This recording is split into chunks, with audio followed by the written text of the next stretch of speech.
Good morning. Nagkalas ako ngayon ng vape brand na RELX. Yan. Tinignan ko kung curious lang ako anong laman. Ngayon binuksan ko siya kasi naglolo ko na to eh. Di mali defective tong isang. Ito lang pala laman niya.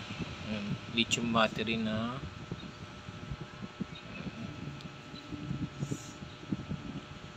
3.7 volts. Ayan.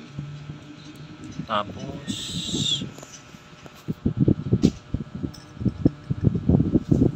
ito yung pinaka board nya. Ayan. Ayan.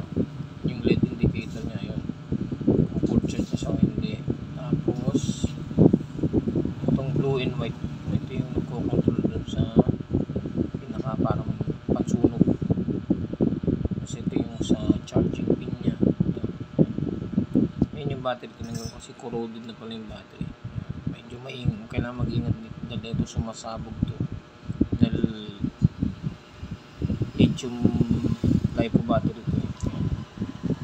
Kasi ito nandito sa ilalim yan yung dalawang sensor nya. Ito yung pag humigop ka, pag naramdaman niya yung motion ng paghigop, automatic mag-on tong dito para mag-supply ng power dito sa pinaka ayun na yung burner.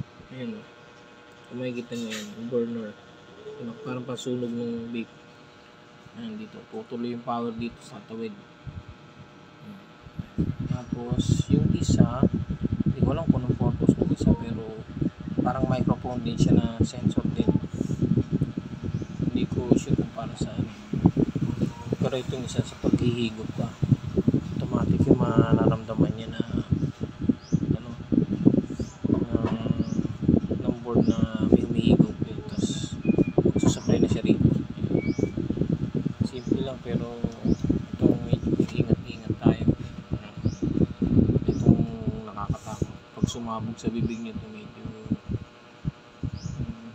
yan o, corroded siya. Kaya minsan pag luma na yung vape nyo, kailangan palitan nyo na, basta nagloko na siya kasi delikado na, baka biglang sumabog sa bibig nyo. Yun lang.